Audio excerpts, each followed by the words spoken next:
Today we will discuss three topics: HUS, hemolytic uremic syndrome, ITP, immune thrombocytopenic purpura, and hemophilia. Today's first topic: hemolytic uremic syndrome.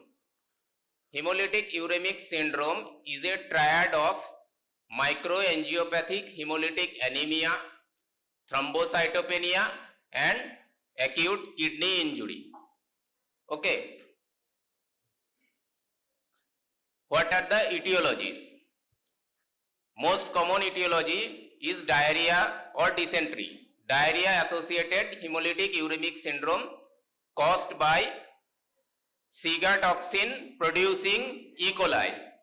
Most common variant is O157H7 and another one O104H4. Okay. And other than that, Shigella dysentery type 1. Another etiology due to infections, systemic infections, pneumonia caused by Streptococcus pneumoniae, influenza, HIV, okay, also parvovirus B19.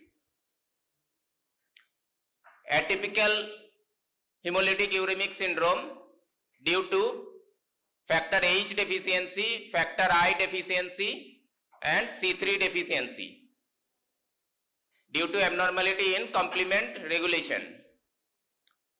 Then TTP, thrombotic thrombocytopenic purpura due to ADAMTS 13 deficiency. It is a disintegrin and metalloproteinase.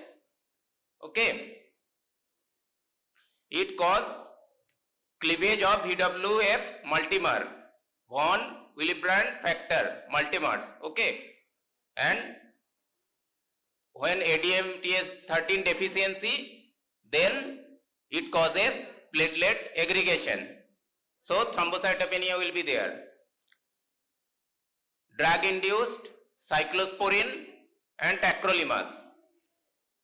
Another causes SLE, systemic lupus erythematosus, malignancy, and transplant, stem cell transplant, bone marrow transplant. Pathogenesis behind HUS. In diarrhea associated HUS, Shiga toxin or verotoxin is the main causative factor. It binds to endothelial cells in the glomerulus and causes endothelial damage. So causes acute kidney injury. Then activate platelets to promote aggregation, causes thrombocytopenia, and causes mechanical injury to RBC, that is hemolysis, so hemolytic anemia. So the triad was hemolytic anemia, thrombocytopenia, and acute kidney injury. Next, in pneumococcal or Streptococcus pneumoniae associated HUS. Here neuraminidase exposes T antigen. T antigen is present in red cells, platelets, okay, surface of red cells, platelets, and after exposing this T antigen binds with IgM antibodies that triggers hemolysis and subsequently causes anemia. Now clinical features of HUS. Diarrhea or dysentery, so acute gastroenteritis with features of fever, vomiting, abdominal pain. After 5 to 7 days, almost 1 week after these symptoms, patient suffers from pallor, weakness, and lethargy. And due to acute kidney injury, renal insufficiency, may be mild, may be severe renal failure.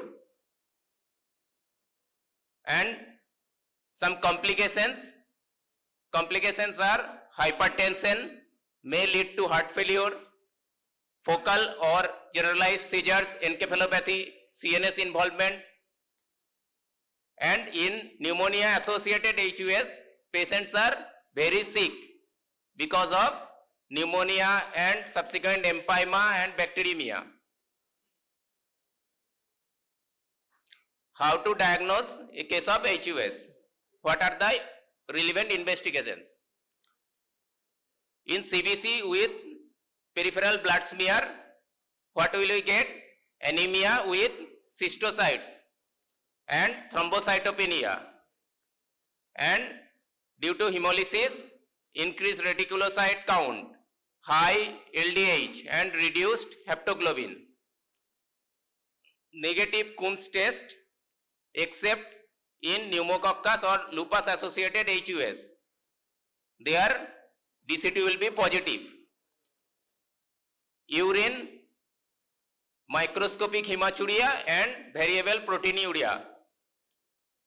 And definitive diagnosis of HUS, growth of verotoxin producing E. coli or Shigella species on stool culture, or we can do PCR or ELISA for detection of Shiga toxin.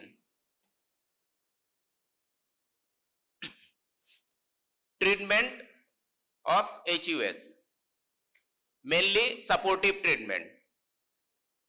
Management of AKI, acute kidney injury. For that we will do hemodialysis or PD, peritoneal dialysis. Correction of anemia, control of hypertension, antibiotics for shigellosis. So mainly supportive treatment we will give in case of HUS. In atypical HUS, complement inhibitor like eculizumab and ravulizumab, and also plasmapheresis, plasma exchange with FFP infusion. It is only in case of atypical HUS. Patients with anti-factor H antibody, we will give immunosuppression for longer duration, that is for 12 to 24 months. And prognosis of HUS. Prognosis, Shiga toxin producing E. coli associated HUS, the prognosis is variable. Poor outcome in oliguria or anuria for more than 2 weeks.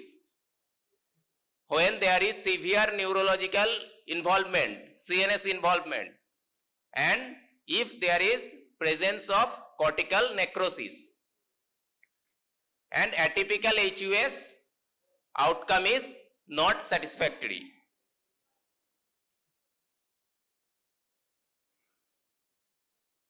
Our next topic, ITP, immune thrombocytopenic purpura. Before going to ITP, we should know approach to a patient with bleeding.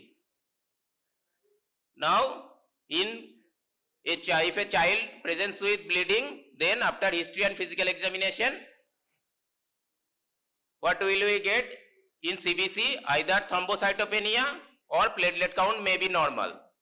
So, if platelet count is low, what may be the causes? Infection, hypersplenism, ITP, that is immune thrombocytopenic purpura, thrombotic microangiopathy, malignancy, Fanconi anemia, thrombocytopenia with absent radius, that is TAR syndrome, and platelet dysfunction. What are the qualitative disorders of platelet function? That is, that may be inherited, may be acquired. Inherited disorders are Glanchman thrombocythemia, Bernard-Solier syndrome, Gray platelet syndrome, and dense body deficiency. What are the acquired disorders? Due to medication, that is aspirin, clopidogrel, and chronic kidney disease, and in case of cardiopulmonary bypass. Again, the previous slide, if the platelet count is normal, then we will do prothrombin time and activated partial thromboplastin time, that is PT and APTT. If both PT and APTT are abnormal, then The causes may be oral anticoagulants, liver dysfunction, vitamin K deficiency, and DIC. What are the vitamin K dependent factors? 2, 7, 9, 10. Okay. If APTT is abnormal and PT is normal, that is the intrinsic pathway is affected. Hemophilia A and B and von Willebrand disease. And in case of abnormal prothrombin time and normal APTT, where the extrinsic pathway is affected, the causes are anticoagulant therapy or factor 7 deficiency.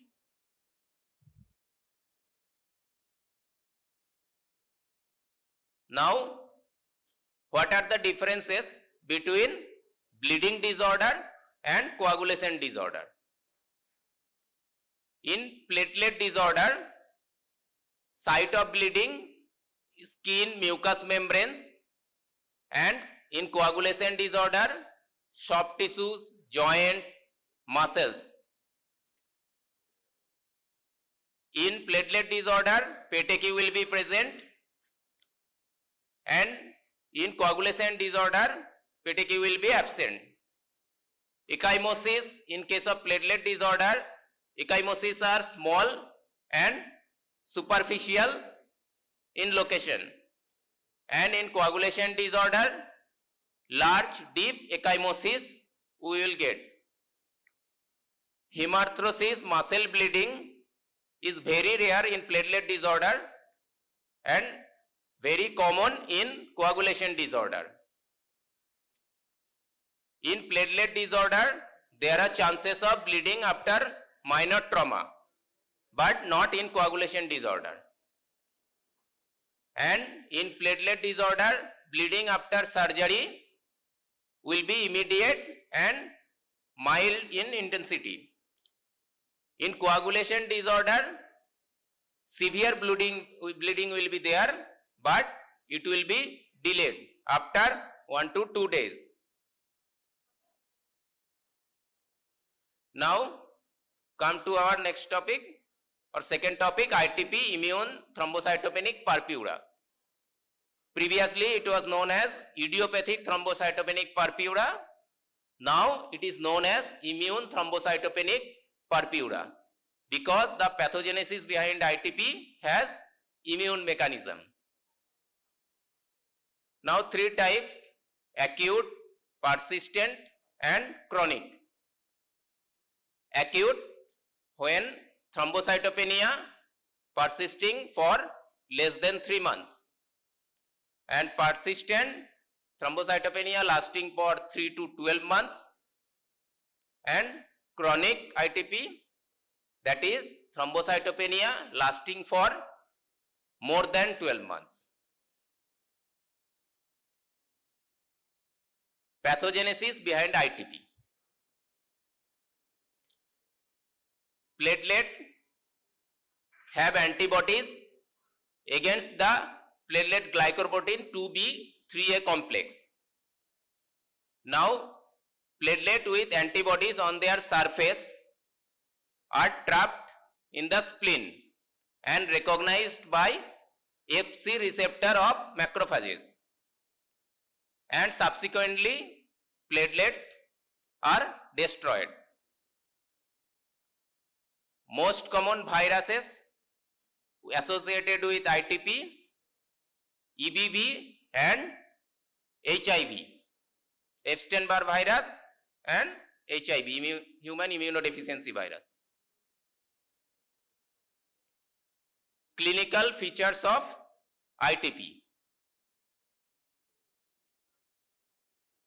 Patient will be otherwise normal, healthy child.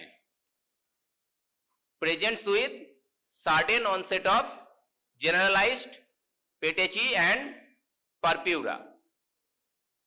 And if we take history, then we will get preceding viral infection 1 to 4 weeks before the onset of thrombocytopenia.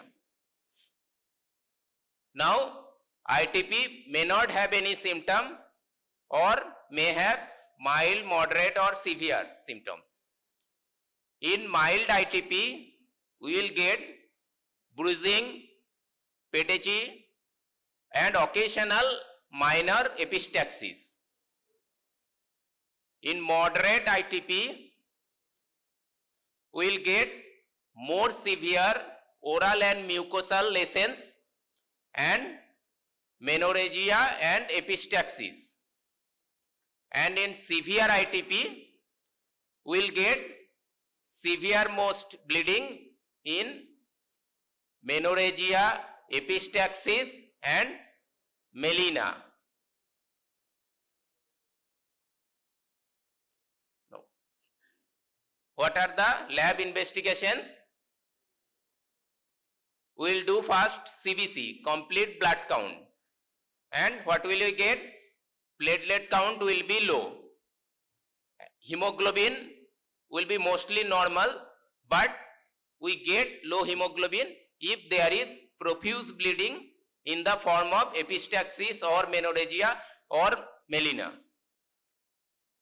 In peripheral blood smear, we will get giant platelets. And peripheral blood smear is done to rule out other differentials, malaria, malignancy, okay. So it is basically screening for malaria parasite and blast cells. Bone marrow, in bone marrow we will get increased production of megakaryocytes. But ITP is a clinical diagnosis. We normally don't do bone marrow in ITP. Indication of doing bone marrow, if there is abnormal total count or differential count or hemoglobin, then only we will do bone marrow study. Now, other causes of ITP to be ruled out. That is DCT, direct Coombs test, to rule out Evans syndrome. What is Evans syndrome? Evans syndrome is autoimmune hemolytic anemia associated with thrombocytopenia. And other causes like HIV to be ruled out in high risk population, and ANA to rule out SLE.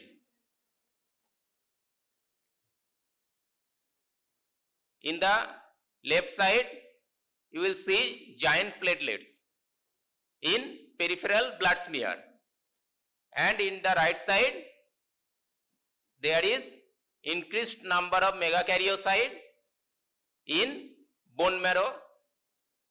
See the arrow, giant platelets, and here increased number of megakaryocytes. Left one is peripheral blood smear and right one is bone marrow study.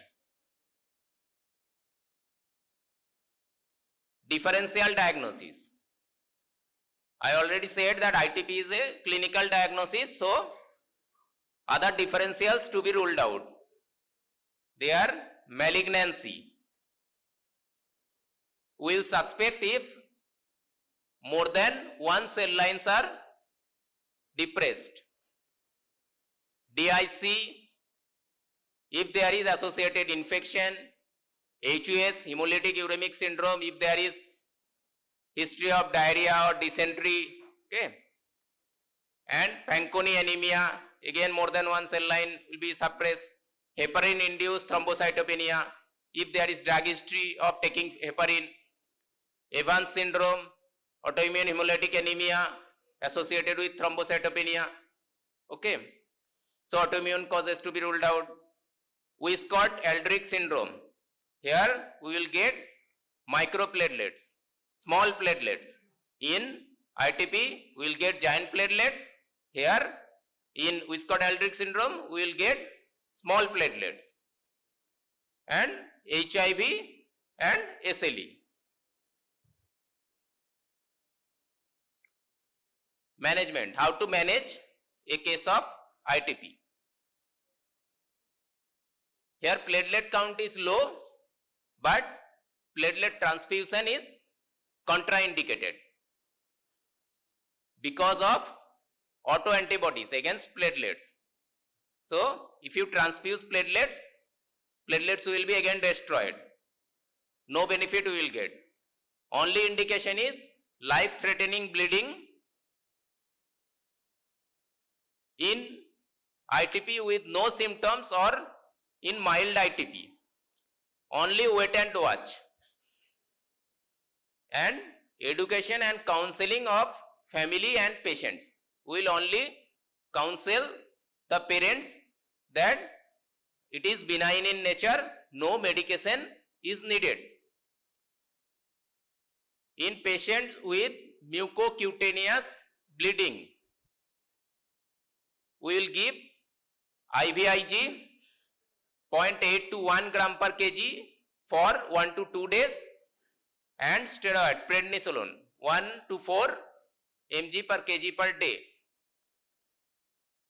In persistent or chronic ITP, we will give all treatment therapies of acute ITP plus thrombopoietin receptor agonist, that is eltrombopag and romiplostim.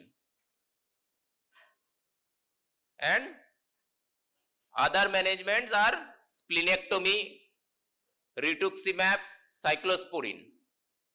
Indications of splenectomy in ITP is chronic ITP, that is ITP persisting for more than 12 months. And if there is bleeding persisting even after all therapies.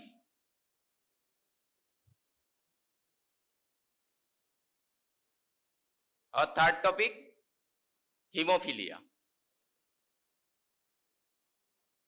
Hemophilias are commonest hereditary clotting disorders. 3 types: hemophilia A, hemophilia B and hemophilia C. Hemophilia C is very less common, that's why I am not mentioned here. Both hemophilia A and B are X-linked recessive and hemophilia C is autosomal recessive. Hemophilia A due to factor 8 deficiency, hemophilia B due to factor 9 deficiency and hemophilia C due to factor 11 deficiency. Mild, moderate and severe hemophilia. Mild hemophilia, the factor level will be more than 5%. In moderate, factor level will be 1 to 5% and in severe hemophilia, factor level will be less than 1%. In normal people or normal child, factor level is more than 50%. And for hemostasis, we need factor level at least for more than 30%, 30 to 40%. This is the coagulation pathway. Left side is intrinsic pathway and right side extrinsic. In intrinsic pathway, factor 12, activated factor 12, it activates the factor 11, subsequently factor 9. Okay, so in intrinsic pathway, factor 12, 11, 9, 8 are involved, associated with calcium and platelet factor. In extrinsic pathway, factor 7 is activated and factor 7A in extrinsic pathway and all these factors in intrinsic pathway both activates factor 10. So from factor 10, this is the common pathway.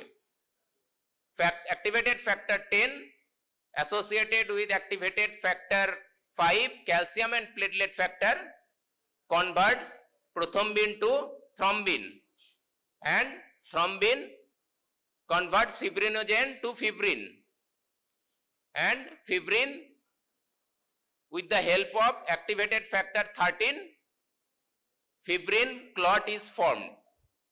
So it is the overall coagulation pathway. It will be helpful in hemophilia diagnosis and treatment purpose. Clinical features of hemophilia. Bleeding symptoms may be present from birth or may occur in the fetus, but normally it is unnoticed in the newborn period. When child starts to crawl, then the symptoms of easy bruising, intermuscular hematomas and hemarthrosis appear. Then only we suspect hemophilia. Hemarthrosis is hallmark of bleeding in hemophilia.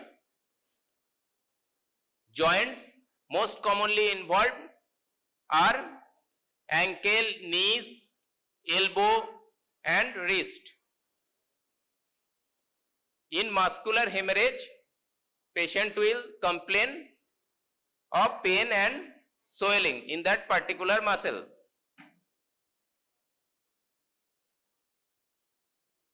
See, this is knee hemarthrosis in a patient with hemophilia. Now, lab investigations in hemophilia.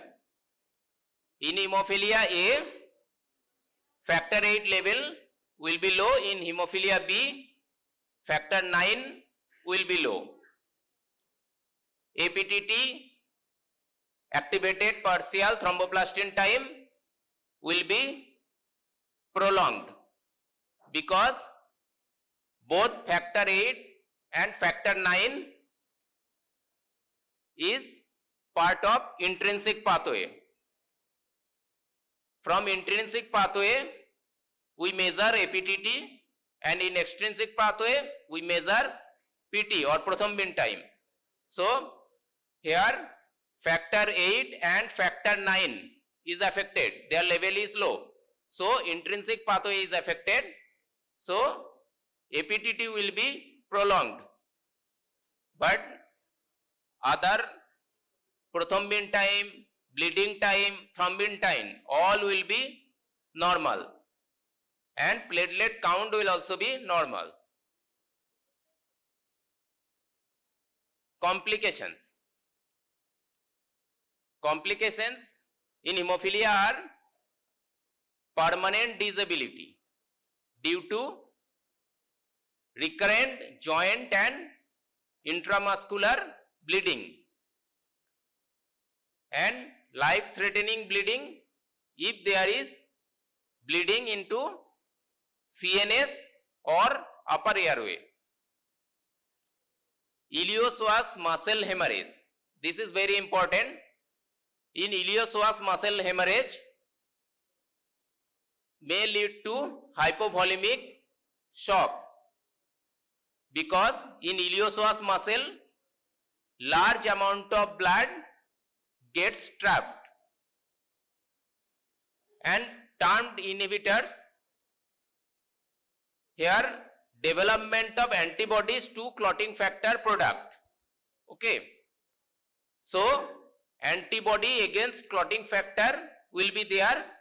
So if we give clotting factor, the patient will not get relief because there are antibodies against those factors. So clotting factors become ineffective. Treatment in hemophilia. What are the precautions to be advised? Avoid contact sports like cricket, football. Avoid trauma. Aspirin and other NSAID drugs. Non-steroidal anti-inflammatory drugs. Tranexamic acid. It helps prevent conversion of plasminogen to plasmin. Plasmin disrupts the clot. So, when conversion of plasminogen to plasmin is inhibited, so clot stability will be enhanced. And absolute contraindication of giving tranexamic acid, কি এত কথা হচ্ছে আমাকে একটু বলো।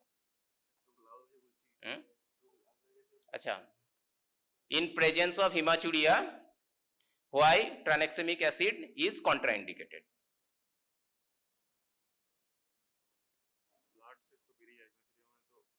Hematuria, bleeding in urine or with urine, then why tranexamic acid is contraindicated?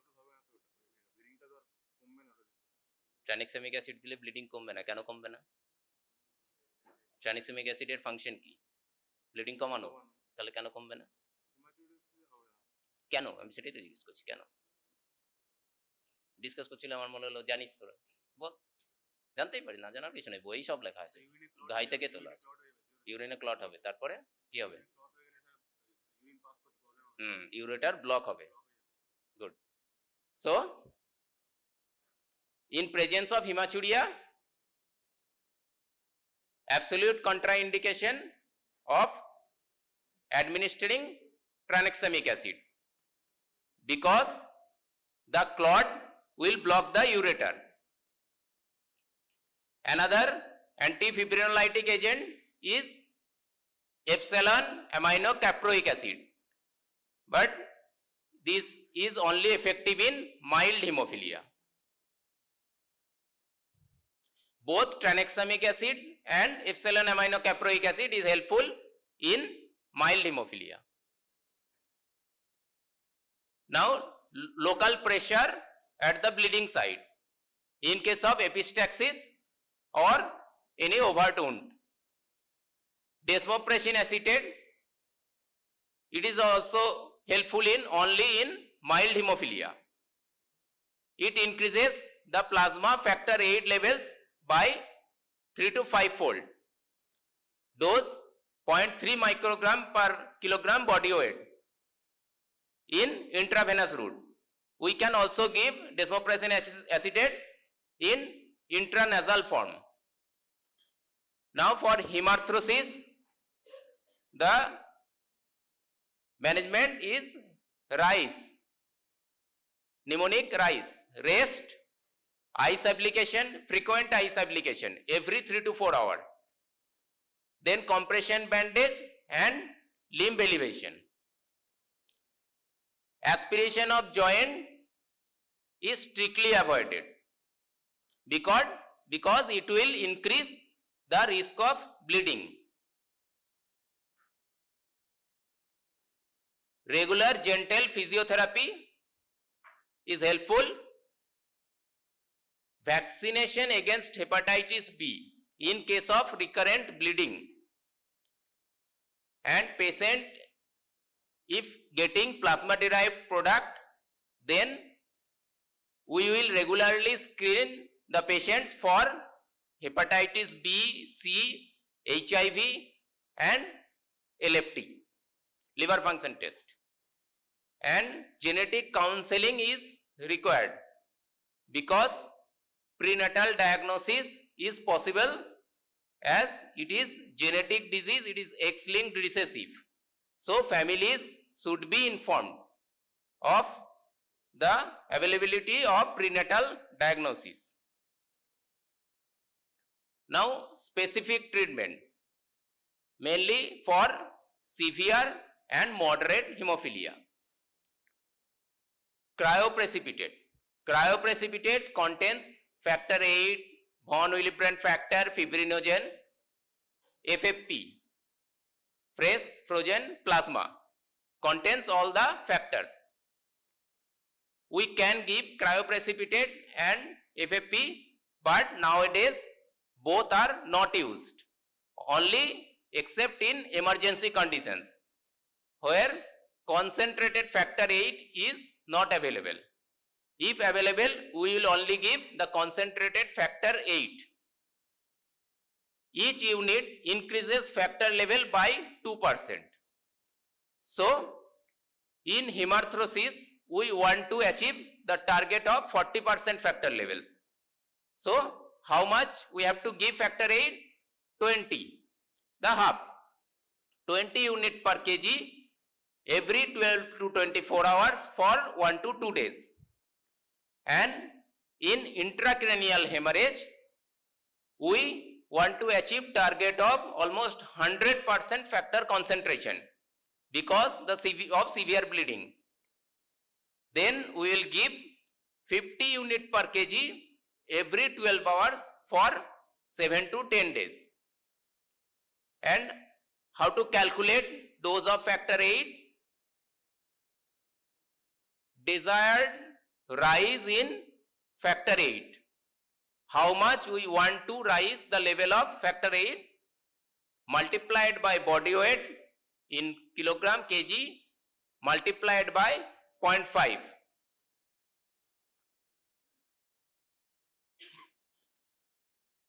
Hemophilia B, again FFP we can give, but cryoprecipitate we will not give in hemophilia B because it does not contain factor 9. And concentrated factor 9 is the ideal treatment. In concentrated factor 9, each unit of factor 9 per kg increases the level by 1%. And half-life is 24 hours. How to calculate the dose? Desired rise of plasma factor 9 multiplied by body weight multiplied by 1.3. Thus we calculate the factor 9 we needed for treatment of hemophilia B. Now, if there are inhibitors present, termed inhibitors in hemophilia patient, then the concentrated factor 8 or factor 9 will not give any benefit. It is of no use. So what will we give? Bypassing agents that will bypass the normal coagulation pathway, the factor 8 and factor 9. Recombinant activated factor 7, that is Novo 7. So directly we are getting the activated factor 7. So factor 8 and factor 9 has no role. We are bypassing them. Another one, activated prothrombin complex like factor 8 inhibitor bypass activity. Other non-factor products are available like emicizumab. This is a monoclonal antibody. It also bypasses the function of factor 8.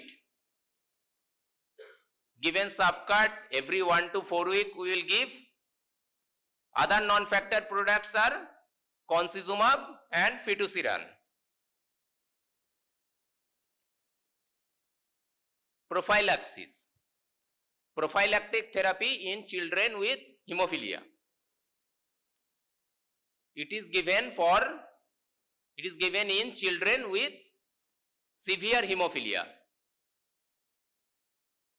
Factor replacement 2 to 3 times per week to reduce risk of bleeding. Normally factor 8 is given 3 times per week and factor 9 in hemophilia B is given 2 times per week to maintain the hemostatic level of that particular factor. Now what are the types? Primary prophylaxis, where prophylaxis is initiated before 2 years of age or after the first joint bleed. In secondary prophylaxis, initiation of prophylaxis is after 2 years age or after more than 2 episodes of joint bleeding. in tertiary prophylaxis, initiation of prophylaxis after formation of target joint. So there are three types of prophylaxis: primary, secondary, tertiary. All we will give in severe hemophilia, not in mild or moderate hemophilia. Prophylaxis is given so that the child can lead life with just like other normal people.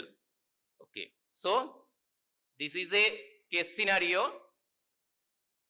An 11-year-old boy with good state of health presented with ecchymotic patches and epistaxis of 2 days duration. দেখা যাচ্ছে last থেকে? হয়তো সবাই দেখতে পাবে না, আমি বলে দিচ্ছি। So 11-year-old boy presented with ecchymotic patches and epistaxis of 2 days duration. There is no history of trauma or no complaints of fever, bone pain or drug intake or fatigability. And there is history of preceding infection, respiratory infection 1 week ago. And on examination, patient is afebrile, heart rate 98 per minute, respiratory rate 20 per minute, no pallor, ecchymotic patches in the thighs, arms and back, no icterus, no lymphadenopathy, no hepatosplenomegaly.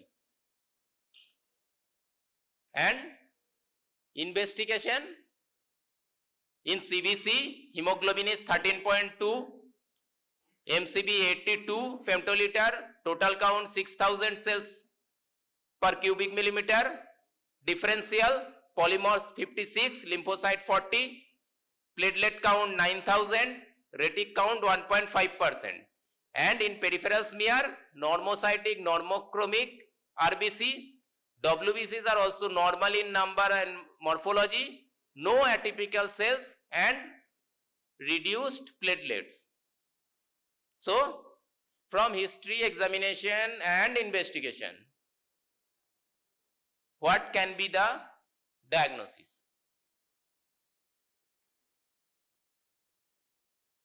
ITP. Okay. Why not leukemia? Normal WBC and normal hemoglobin. So only one cell line is suppressed. Okay. And no lymphadenopathy, no hepatosplenomegaly. Okay. So this is probably not a case of leukemia. How to diagnose ITP? Any other investigation we will do? Bone marrow korbo ki korbo na? We will do bone marrow study or not?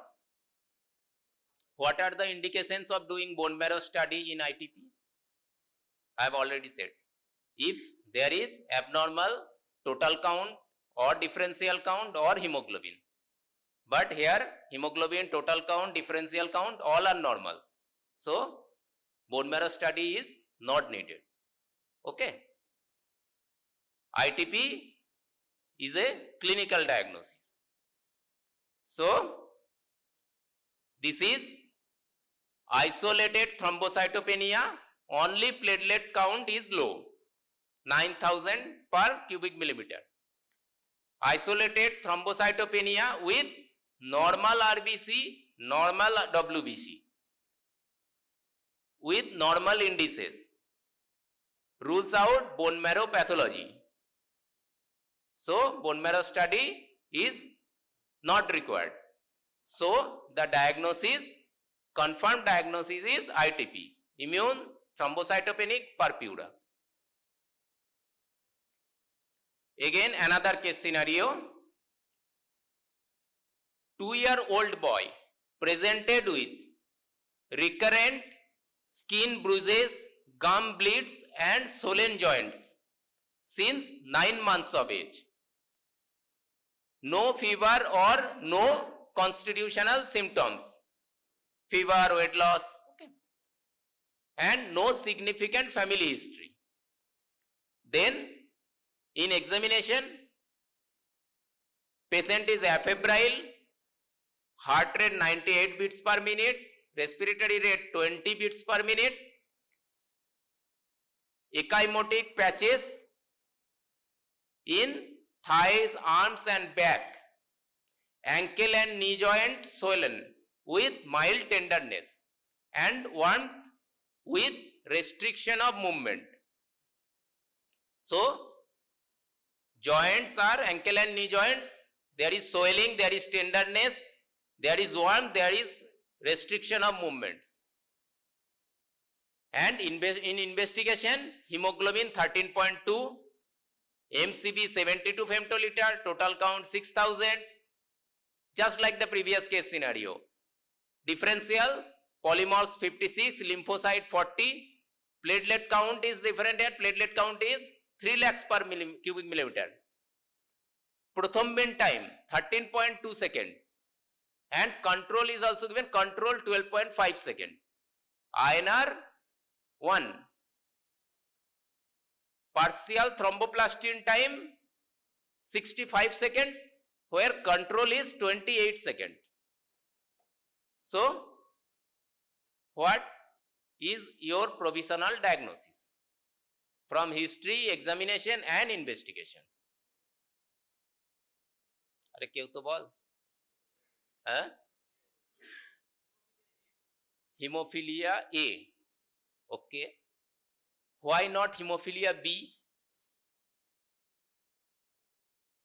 What other investigations will you do for diagnosis?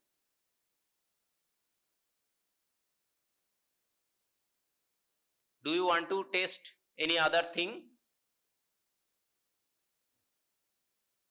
Bol?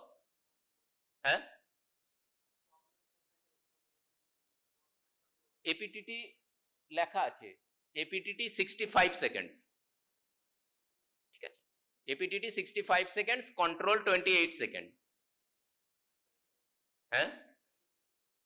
factor 8 level, yeah, factor 8 assay and factor 9 assay.